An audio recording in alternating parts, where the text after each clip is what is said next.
Hello दोस्तों, कैसे हो आप सब। उम्मीद करता हूँ बेहद स्वस्थ होंगे, मस्त होंगे। आज का जो हमारा वीडियो सेक्शन होगा that is called substitution by NH2 group. Aryl halide का जो हेलोजन होगा उसको सब्सटीट्यूट करते हुए नजर आएंगे NH2 ग्रुप से, जिस मैकेनिज्म का नाम होगा एलिमिनेशन एडिशन मैकेनिज्म, या फिर जिसे बेंजाइन मैकेनिज्म के नाम से भी जाना जाता है।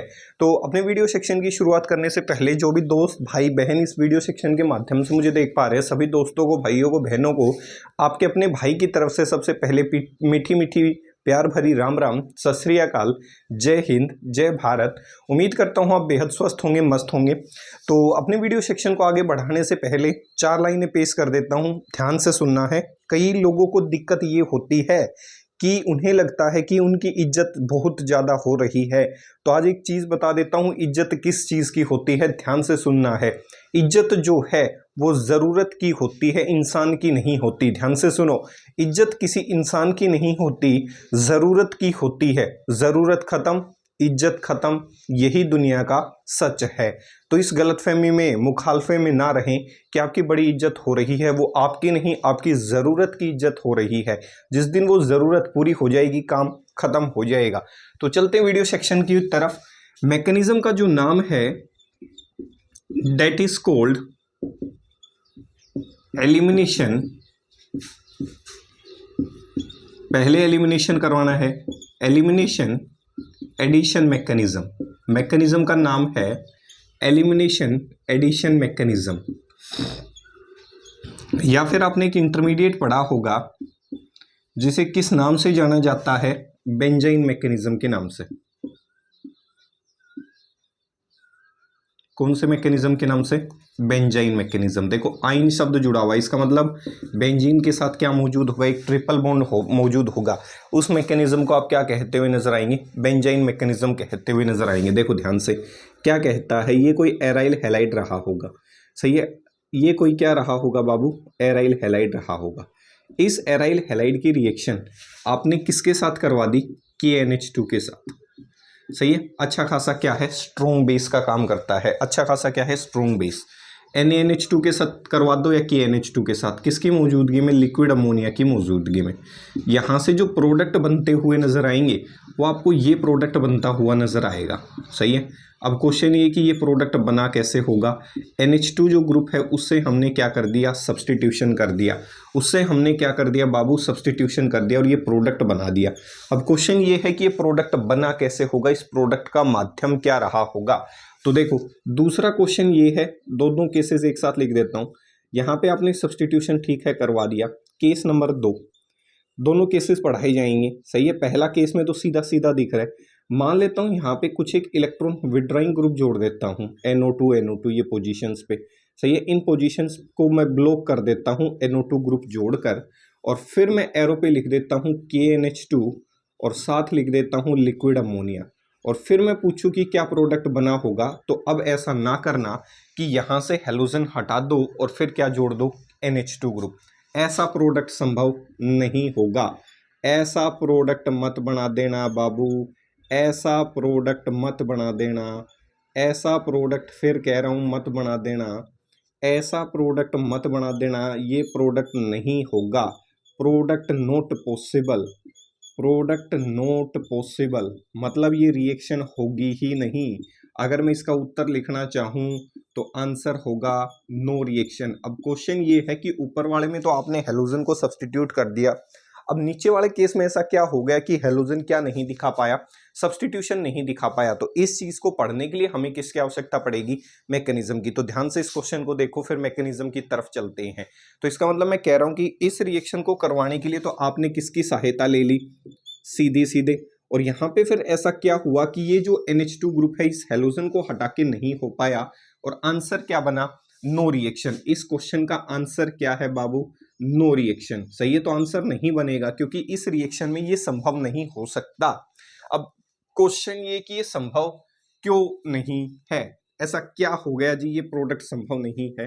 तो पहले केस वाले प्रोडक्ट को मैं साबित कर देता हूं। जैसे ही पहले वाला साबित होगा दूसरे वाला आपको अपने आप क्लियर हो जाएगा कि मैं क्या कहने की कोशिश कर रहा हूं। देखो इस मैकेनिज्म को पढ़ने से पहले मोटी मोटी बातें ये हैं कि जब भी इस मैकेनिज्म को पढ़ना है या सब्स्टिट्यूशन करवानी है NH2 ग्रुप से, तो कंडीशन ये होती है कि उसकी जो ऑर्थो पोजीशंस होती हैं, भाई जहां भी आपका अल्काइल हैलाइड आपका जो हेलोजन जुड़ा हुआ है उसके बगल की जो पोजीशन होंगी उसके रिस्पेक्ट में, डेट इज ऑर्थो पोजीशन, उस ऑर्थो पोजीशन पे अल्फा हाइड्रोजन का होना बड़ा जरूरी है। अगर अल्फा हाइड्रोजन मौजूद नहीं होंगे, जैसे NO2 ग्रुप थे तो बेंजीन के पास हाइड्रोजन हुआ करते थे, उन हाइड्रोजन्स को आपने हटा के कौन से ग्रुप जोड़ दिए, NO2 ग्रुप। इसका मतलब उस हेलोजन की जो पोजीशन है उसकी जो बगल वाली पोजीशन है डेट इज ऑर्थो पोजीशन, उस ऑर्थो पोजीशन पे किसी भी प्रकार की कोई अल्फा हाइड्रोजन मौजूद नहीं है। और जब उस ऑर्थो पोजीशन पे अल्फा हाइड्रोजन मौजूद नहीं होंगे तो रिएक्शन जो है वो अल्फा हाइड्रोजन मैकेनिज्म के माध्यम से प्रोसीड कर रही है। जब हाइड्रोजन है ही नहीं, एसिडिक हाइड्रोजन है ही नहीं, तो बेस किसको एक्सट्रैक्ट करेगा? बेस को तो कैसा हाइड्रोजन चाहिए? एसिडिक। बेस कहां से आ गया? NaNH2 या KNH2 आपने जो लिया होगा वो एक स्ट्रॉन्ग बेस का काम करता है, मतलब उस बेस को एसिडिक हाइड्रोजन चाहिए। और जो ऑर्थो पोजीशन पे अल्फा हाइड्रोजन मौजूद है वो एसिडिक होता है। जब हाइड्रोजन है ही नहीं तो किसको एब्स्ट्रैक्ट करेगा? मतलब पहले ही स्टेप में रिएक्शन क्या कर जाएगी? रुक जाएगी। इसीलिए दूसरे केस की रिएक्शन नहीं हुई। समझो क्या कहा मैंने कहा जी मैकेनिज्म समझो, सही है? मैकेनिज्म देखो, KNH2 रहा होगा जो स्ट्रॉन्ग बेस का काम करता है, या फिर आप ऐसे भी लिख सकते हो NaNH2, जो आपको अच्छा लगे, सही है? दोनों से जो प्रोडक्ट बने होंगे वो मैं दोनों दिखा देता हूं। इससे बना होगा K+ और इससे बना होगा Na+, सही है? इससे बना होगा NH2- और यहां से भी क्या बना होगा? NH2-। अब ये इसका मतलब ये कंपोनेंट है, इसको कैसा हाइड्रोजन चाहिए? एसिडिक। बेस जो है उसको कैसा हाइड्रोजन एब्स्ट्रैक्ट करना है गिवन कंपोनेंट से? एसिडिक हाइड्रोजन क्या करना है? एक्सेप्ट करना है। अब उसे एसिडिक हाइड्रोजन देगा कौन? तो देखो बेंजीन जो होती है, आपको पता है बेंजीन के पास हाइड्रोजन मौजूद होते हैं। ध्यान से देखो क्या मौजूद होते हैं? हाइड्रोजन मौजूद होते हैं बेंजीन के पास। देखो काउंट करो, एक बॉन्ड ऐसे 1 2 3, इसका मतलब यहाँ हाइड्रोजन होगा। कह सकता हूँ यहाँ क्या होगा? हाइड्रोजन। यहाँ भी हाइड्रोजन, यहाँ भी हाइड्रोजन। यहाँ पे मैंने हेलोजन जोड़ दिया। क्या जोड़ दिया? हेलोजन। अब जो बेस से NH2 ग्रुप निकला होगा उसको कैसा हाइड्रोजन चाहिए? एसिडिक हाइड्रोजन चाहिए। ये जो हेलोजन है ये इलेक्ट्रॉन खींचेगा इस कार्बन से, खींचने की वजह से कार्बन पे चार्ज कैसा आएगा? पॉजिटिव। ऊपर से ये sp2 कार्बन है, सही है? तो ये भी पूरी कोशिश करेगा क्या खींचने की? इलेक्ट्रॉन। अब इससे कमजोर कौन है? हाइड्रोजन। क्या तो इस वाले हाइड्रोजन से इलेक्ट्रॉन खींचे, इस वाले से, या फिर इस कार्बन वाले जो हाइड्रोजन है उससे। इसने इससे इलेक्ट्रॉन खींचा, ये कार्बन अब इससे खींचेगा, ये कार्बन अब किससे खींचेगा? इस हाइड्रोजन से। तो कह सकता हूं यहाँ पे जो हेलोजन है वो इलेक्ट्रॉन खींच रहा है, जिसकी वजह से कार्बन पे इलेक्ट्रॉन डेंसिटी कम हो गई। अब कार्बन अपने इलेक्ट्रॉन को वापस पाने के लिए, सेटिस्फाई करने के लिए अपने आप को हाइड्रोजन से इलेक्ट्रॉन खींचता हुआ नजर आएगा। और इस बीच ये हाइड्रोजन कैसा हो जाएगा? एसिडिक। क्या तो ये हाइड्रोजन एसिडिक दिखा दो, या फिर ये हाइड्रोजन एसिडिक कह सकता हूं।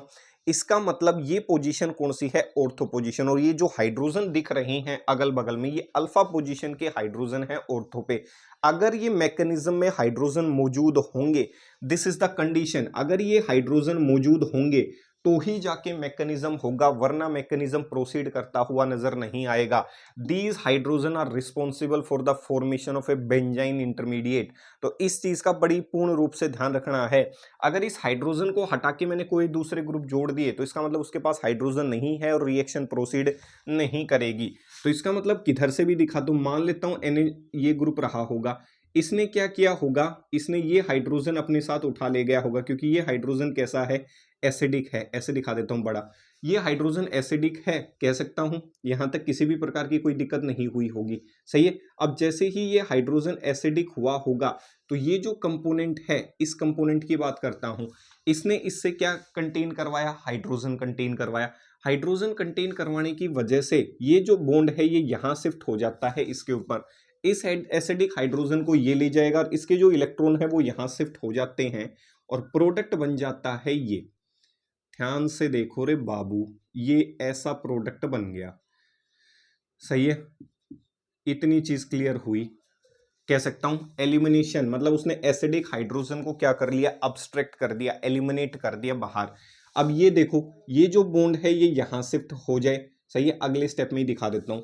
अगला जो स्टेप है वो क्या कहता है? अगला जो स्टेप कहता है कि ये जो कंपोनेंट बना होगा, ध्यान से देखो, ये जो कंपोनेंट बना होगा ये क्या करेगा, अपना जो इलेक्ट्रॉन है ये इसको दे देगा और यहाँ से कौन बाहर हो जाएगा, ये ग्रुप बाहर हो जाएगा। तो ध्यान से देखो, एलिमिनेशन करवा दिया किसको, पहले इसने एसिडिक हाइड्रोजन को अब्स्ट्रैक्ट किया, नेगेटिव चार्ज एक्वायर किया, इसने इस बॉन्ड को आगे शिफ्ट किया, इसने हेलोजन को बाहर निकाल दिया और यहाँ से एक प्रोडक्ट बना इंटरमीडिएट का, जिसे हमने किस नाम से पढ़ा, किस नाम से, ये तो बेंजीन थी। ये जो इलेक्ट्रॉन है यहाँ पहुंचा होगा, ये बॉन्ड यहाँ लग गया होगा, इसी को हम कौन सा कंपोनेंट कहते हैं, बेंजाइन कहते हैं। क्या कहते हैं भाई, बेंजाइन कहते हैं। इसके बाद देखो क्या हुआ होगा, इसके बाद अगला जो स्टेप है बेंजाइन में, अब देखो आपको पता है कि रिएक्शन लिक्विड अमोनिया के माध्यम में करवाई जा रही है, सही है। अब देखो ये बॉन्ड दो जगह शिफ्ट हो सकता है, प्रोबेबिलिटी दिखा रहा हूं कि कितने प्रोडक्ट संभव हो सकते हैं। हो सकता है ये बॉन्ड यहाँ घूम जाए, सही है, तो ऐसा नेगेटिव चार्ज हो सकता है। ध्यान से देखो, अगर ये बॉन्ड इस तरफ घुमा होगा तो दिखा रहा हूं कि कैसी प्रोबेबिलिटी हो सकती है प्रोडक्ट्स की। तो ये इधर घुमा तो ये नेगेटिव, और ये कैसा हो गया होगा, इधर से घुमा होगा तो ये नेगेटिव हो गया, इस तरफ इलेक्ट्रॉन की कमी हो गई, ये इस पे पार्शियल चार्ज पॉजिटिव रहा होगा। दूसरी प्रोबेबिलिटी ये ऐसे भी तो हो सकती है, ये बॉन्ड कहाँ की तरफ घूम जाए, ऐसे, तो दूसरी प्रोबेबिलिटी हो सकती है कि ये नेगेटिव चार्ज कहाँ पहुँच जाए, यहाँ पहुँच जाए। मतलब दो प्रोडक्ट संभव हैं, ध्यान से देखने का। एक बार नेगेटिव चार्ज यहाँ शिफ्ट हो सकता है, दूसरी प्रोबेबिलिटी हो सकती है वहाँ शिफ्ट हो जाए, सही है। तो केस नंबर 2 हो सकता है, दो प्रोडक्ट हो सकते हैं, एक बार आगे की तरफ इलेक्ट्रॉन घूम जाए, एक बार इलेक्ट्रॉन कहाँ घूम जाए, पीछे की तरफ इलेक्ट्रॉन घूम जाए, तो आसानी से ये प्रोडक्ट क्या कर सकते हैं, संभव हो सकते हैं, सही है। इनको देखो ध्यान से। अगला जो स्टेप होता है, स्टेप नंबर जो भी है, कौन सा हो चुका 4, स्टेप नंबर जो 5 है वो क्या कहता है, स्टेप नंबर 5 कहता है कि इसकी रिएक्शन जब आप लिक्विड अमोनिया के साथ करवा रहे होंगे तो यहाँ से अमोनिया जो है वो ऐसा होता है, लिक्विड अमोनिया, सही है, NH3, जिसको मैं ऐसे दिखा सकता हूँ। यहाँ से क्या होगा, ये जो कंपोनेंट है इस हाइड्रोजन को अपने साथ क्या कर ले जाएगा, अब्स्ट्रैक्ट कर ले जाएगा। ये नेगेटिव चार्ज जो है इस हाइड्रोजन को क्या कर लेगा, अब्स्ट्रैक्ट, क्योंकि नाइट्रोजन ने इससे इलेक्ट्रॉन खींचे होंगे, इसके ऊपर इलेक्ट्रॉन की कमी रही होगी, ये हाइड्रोजन पार्शियल चार्ज एक्वायर कर रहा होगा पॉजिटिव, पॉजिटिव को क्या दिखा, नेगेटिव, ये इसके साथ आकर क्या कर गया, जुड़ गया। तो जैसे ही हाइड्रोजन तो ये ले गया, तो यहाँ जो पोजीशन थी, इसका मतलब इस पे इलेक्ट्रॉन की कमी हो गई होगी, तो ये कहाँ जुड़ गया होगा, यहाँ। तो एक प्रोडक्ट तो संभव है यहाँ, सही है। और अगर जुगाड़ से देखना चाहो तो देखो ध्यान से, जुगाड़ कहता है जब इलेक्ट्रॉन इधर से इधर गए होंगे तो ये नेगेटिव और ये कैसा हुआ होगा, पॉजिटिव। तो पॉजिटिव पे कौन जोड़ देना, नेगेटिव, NH2 क्या था, नेगेटिव, यहाँ जुड़ जाएगा। और इसमें जो प्रोबेबिलिटी होगी, इसमें अगर आपने स्टेप नंबर 5 करवाया तो यहाँ से क्या होगा, ध्यान से देखो, और यहाँ अगर आपने करवाया तो यहाँ से ये होगा कि ऊपर तो जुड़ जाएगा हाइड्रोजन, सही है, और इस कंपोनेंट को ये अपने साथ ले जाएगा। यहाँ तो जुड़ गया क्या, हाइड्रोजन, और यहाँ कौन सा ग्रुप जुड़ जाएगा, NH2 ग्रुप। तो देख सकते हो ध्यान से, ये रिएक्शन प्रोसीड तभी करती हुई नजर आएगी जब इस रिएक्शन के पास एसिडिक अल्फा हाइड्रोजन मौजूद रहे होंगे, वो भी कौन सी पोजीशन पे मौजूद रहे होंगे, कौन सी पोजीशन पे मेरे भाई, ऑर्थो पोजीशन पे। तो ऑर्थो पोजीशन पे अगर ये चीजें मौजूद होती हैं तो इस रिएक्शन को एलिमिनेशन एडिशन मैकेनिज्म के नाम से जाना जाता है। बेंजाइन मैकेनिज्म इसलिए कहा गया क्योंकि इसमें ये हो रहा है, एलिमिनेशन एडिशन इसलिए क्योंकि एसिडिक हाइड्रोजन अब्स्ट्रैक्ट किया फिर हेलोजन को बाहर निकाल दिया, एडिशन इसलिए क्योंकि ये नेगेटिव कंपोनेंट था, इसका मतलब यहां से इसने हाइड्रोजन अब्स्ट्रैक्ट किया, सही है, अमोनिया का, जो नाइट्रोजन ने इलेक्ट्रॉन खींच के इसके पार्शियल पॉजिटिव चार्ज करवा दिया था उसके ऊपर, नेगेटिव के साथ पॉजिटिव जुड़ गया, उसके दूसरे हिस्से में कौन जुड़ गया, NH2। इतनी चीज क्लियर हो गई होगी। पीछे वाली जो रिएक्शन है वो क्यों नहीं हुई होगी जहां मैंने 2 NO2 ग्रुप लगाए थे, क्योंकि उस पोजीशन पे क्या मौजूद नहीं है, क्या मौजूद नहीं है, क्या मौजूद नहीं है, हाइड्रोजन मौजूद नहीं है। तो ध्यान से देख लो इस मैकेनिज्म को, किसी भी प्रकार की कोई दिक्कत नहीं होनी चाहिए। तो एलिमिनेशन जब सब्स्टिट्यूशन किसी NH2 ग्रुप से करवाओगे तो मैकेनिज्म का नाम होगा एलिमिनेशन एडिशन मैकेनिज्म, सही है। तीसरा, इसमें जो खास बात आती है, मैं कैसे मान लूँ ये रिएक्शन हो रही होगी, प्रूफ या एविडेंसेस ऑफ दिस मैकेनिज्म, सही है। इस रिएक्शन के कुछ एक मैकेनिज्म तथ्य सामने रख देता हूं जिससे ये साबित हो जाए कि हाँ ये रिएक्शन जो है वो ऐसे हुई होगी। सबसे पहला जो तथ्य है वो यही है कि इस रिएक्शन को करवाने के लिए कंडीशन ये है कि उसकी ऑर्थो पोजीशन जो है वो कम से कम एक पोजीशन तो खाली होनी चाहिए ताकि वहां से वो एसिडिक हाइड्रोजन को अब्स्ट्रैक्ट कर सके।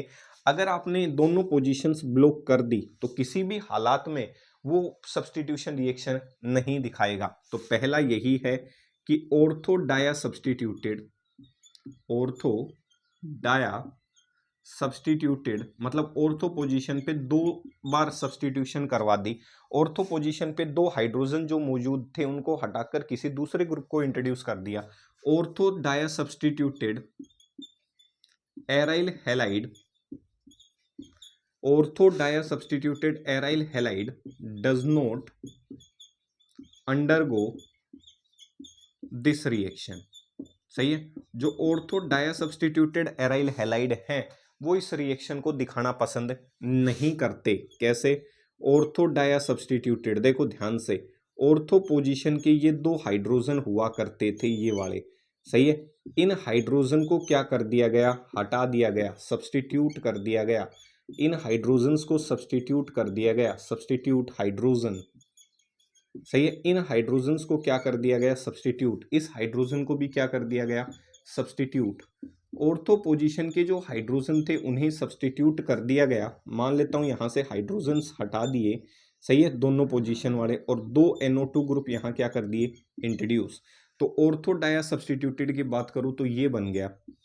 सही है, ऐसे देख लो। सही है, इसकी ऐसे बन गया। ये ऑर्थो पोजीशन के दोनों हाइड्रोजन मैंने क्या कर दिए? सब्स्टिट्यूट कर दिए, ये बना दिया। सही है, दिखा। ये कैसा प्रोडक्ट है? Ortho disubstituted. सही है, ortho disubstituted aryl halide है। मतलब मैंने ऑर्थो पोजीशन के जो हाइड्रोजन हैं उनको क्या कर दिया? सब्स्टिट्यूट कर दिया। अब इस ortho disubstituted aryl halide की रिएक्शन अगर मैं NaNH2 या लिक्विड अमोनिया के साथ करता हूं तो ये रिएक्शन प्रोसीड नहीं होगी। Reaction doesn't occur, reaction does not occur. क्यों?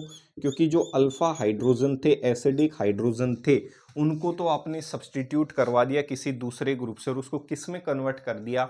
ऑर्थो डाया सब्स्टिट्यूटेड एराइल आपके हैलाइड में कन्वर्ट कर दिया। इसीलिए ये रिएक्शन संभव नहीं है। अगर आप इनको, इन हाइड्रोजन्स को सब्स्टिट्यूट नहीं करवाते, ये जो हाइड्रोजन दिख रहे हैं, तो ये रिएक्शन कम से कम आसानी से प्रोसीड कर जाती। मान लो एक पोजीशन को आपने हाइड्रोजन से सब्स्टिट्यूट कर दिया। सही है, एक NO2 ग्रुप मान लो यहाँ जोड़ देता हूँ, यहाँ इस हाइड्रोजन को हटा देता हूँ और इसके पास अभी भी एक हाइड्रोजन मौजूद है, तो ये रिएक्शन आसानी से हो सकती है। लेकिन आपने तो दोनों ही हाइड्रोजन्स को क्या कर दिया? हटा दिया। एक भी अगर उसके पास एसिडिक हाइड्रोजन मौजूद है, रिएक्शन प्रोसीड होगी बाय बेंजाइन मैकेनिज्म या एलिमिनेशन एडिशन मैकेनिज्म, इसमें कोई दो राय नहीं है। तो ऑर्थो डाया सब्स्टिट्यूटेड जो एराइल हैलाइड हैं वो इस रिएक्शन को नहीं दिखा सकते। दूसरा है काइनेटिक्स एविडेंस। सही है, दूसरा कौन सा है? Kinetic evidence of this mechanism. Kinetic evidence of this mechanism. इस मैकेनिज्म की आप काइनेटिक्स भी बता सकते हो। काइनेटिक्स का मतलब है इस रिएक्शन की रेट ऑफ द रिएक्शन भी बता सकते हो कि रेट ऑफ द रिएक्शन इस कंपोनेंट के बारे में क्या कहना चाहती है। तो ध्यान से देखो। सही है, थोड़ा सा समय का अभाव है वरना भाई टॉपिक अभी करवा देते। एक मैकेनिज्म और था इसी में, आइसोटोप लेबलिंग, तो थोड़ा सा समय का अभाव है, वो हम थोड़ा सा अगले वीडियो सेक्शन में लेके आएंगे। तो kinetic evidence of this mechanism क्या कहता है? Kinetic evidence of this mechanism कहता है when alpha hydrogen, when alpha hydrogen of ortho position, when alpha hydrogen of ortho position in aryl halide is substituted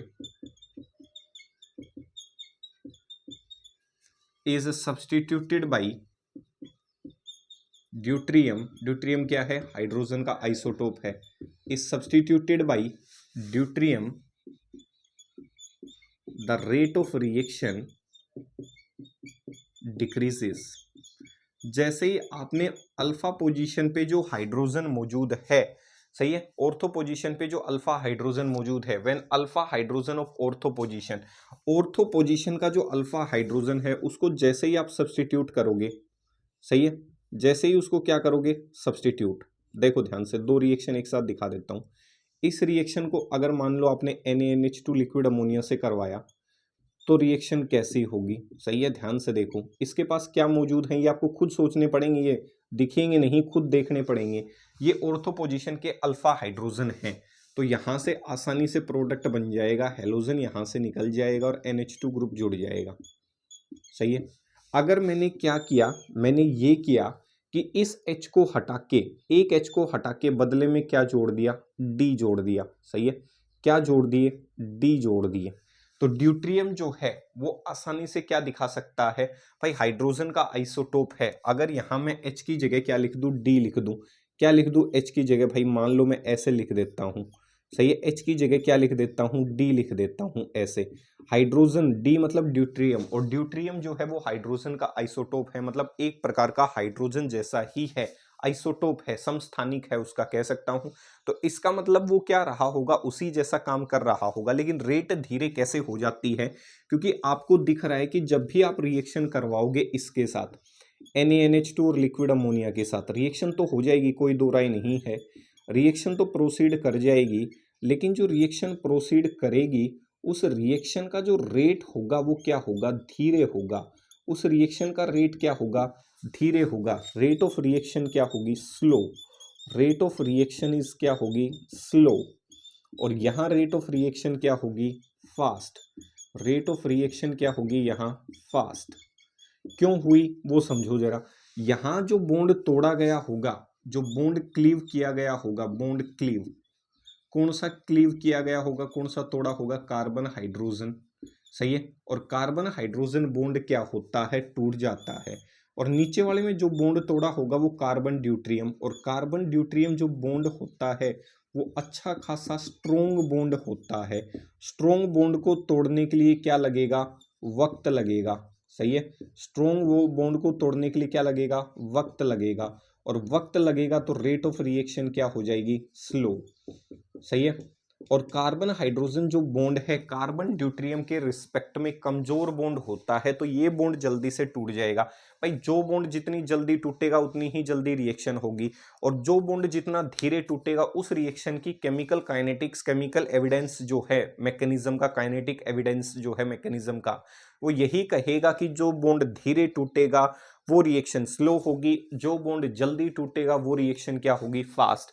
ऊपर वाले में जो आपने अल्फा पोजीशन का हाइड्रोजन है उसको जब ड्यूट्रियम से सब्सटीट्यूट किया तो ड्यूट्रियम के द्वारा कार्बन डी बॉन्ड बनाने वाला, कार्बन और डी के साथ ड्यूट्रियम के साथ जो बॉन्ड बना वो अच्छा खासा मजबूत बॉन्ड बना।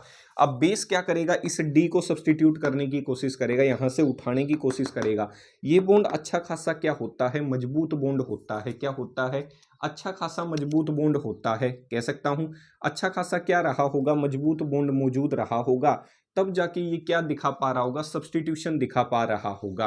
तो इसका मतलब ये जो बॉन्ड है, ये डी वाला जो बॉन्ड है ये अच्छा खासा क्या है, मजबूत बॉन्ड है, बॉन्ड टूट तो जाएगा लेकिन इतनी आसानी से नहीं टूटेगा जितना कार्बन हाइड्रोजन बॉन्ड टूट पा रहा है। तो ये हाइड्रोजन भी सब्सटीट्यूट करवा सकता है, सब्सटीट्यूशन ये भी करवा देगा, सही है, बेंजाइन मैकेनिज्म ये भी बना देगा, लेकिन ये जो बॉन्ड होगा CD bond is much more stronger then CH bond, इसीलिए इस रिएक्शन को होने में क्या लगेगा, वक्त लगेगा। तो केमिकल काइनेटिक्स के माध्यम से भी पता कर सकते हो कि हाइड्रोजन को हटा के ड्यूट्रियम डाल दो, अगर ड्यूट्रियम डाल दिया तो ड्यूट्रियम डालते ही रिएक्शन का रेट धीरे हो जाएगा, पता चल जाएगा कि यहाँ से सब्सटीट्यूशन हो रही होगी, प्रोसीड किस मैकेनिज्म से कर रही होगी। छोटा सा है इसके बाद डेट इज आइसोटोप लेवलिंग, फिर रिएक्शंस लेके आएंगे, धीरे धीरे चैप्टर्स को समअप करते हुए नजर आएंगे। मिलेंगे फिर अगले वीडियो सेक्शन में। जाने से पहले 4 लाइनें सुन लो, ध्यान से सुनने का, कि भाई लोग चाहते हैं कि हम बेहतर करें, तो उन लोगों का बहुत बहुत धन्यवाद, पर उन लोगों के अंदर क्या चलता है वो भी ध्यान से सुनो। लोग चाहते हैं कि हम बेहतर करें, ध्यान से सुनो, लोग चाहते हैं कि मैं बेहतर करूं, लेकिन वो कभी नहीं चाहते कि मैं उनसे बेहतर करूं। सही है। तो भाई बहुत से लोग मिलते हैं हमें, वो चाहते ज़रूर हैं बेहतर करें, लेकिन वो कतई ही नहीं चाहते कि उनसे बेहतर करें। सही है। तो चलते हैं, फिर मिलेंगे। सही है। देखो जीवन में परेशानियां सभी के होती हैं, परेशानियां से घबराने की आवश्यकता नहीं है। धीरे धीरे अपना कर्म करते रहें। सही है भाई, एक ना एक दिन कर्म के भरोसे ही सब कुछ होगा। हम भी अपना कर्म कर रहे हैं। कंटेंट में कमी आ रही है तो बता सकते हैं। सीखने की आयु ऐसा नहीं है कि समाप्त हो गई, कभी भी व्यक्ति सीख सकता है, तो सीखने में कोई झिझक नहीं होनी चाहिए। किसी भी प्रकार का कमेंट आप कर सकते हैं। अगर कंसेप्ट नहीं समझ में आ रहे हैं तो हम अपने अंदर इम्प्रूव करेंगे। और अगर आप कोई अच्छा सुझाव दें, कौन सी बुक रीड करें, आप हम, तो दोनों का भला हो सकता है। सही है भाई, हम तो सलाह मांग लेते हैं, कई क्या है यूट्यूब पे नहीं मांगते, नहीं हम तो बेस्ट हैं भाई, वेस्ट वेस्ट कुछ नहीं होता। तो जाने से पहले 4 लाइनें पेश कर देता हूँ। जब लोग आपको परेशान करने की कोशिश करें तो परेशान नहीं होना। उन लोगों का सिर्फ इतना ही काम है ध्यान से सुनने का। मैं परेशान नहीं होता लोगों की बातों से, क्योंकि मैं जानता हूँ कुछ लोग सिर्फ बकवास करने के लिए पैदा होते हैं। तो जब भी कोई लोग परेशान करें तो डोंट टेक देम सीरियस, क्योंकि उनको भगवान ने सिर्फ वाहियात पंक्ति करने के लिए ही भेजा है। सही है। तो वो कह सकते हो सिर्फ बकवास करने के लिए पैदा होते हैं, मेहनत करने के लिए नहीं। तो मिलेंगे फिर अगले वीडियो सेक्शन में, तब तक के लिए स्टे सेफ, स्टे सिक्योर, माता पिता का ध्यान रखें। जय हिंद, जय भारत।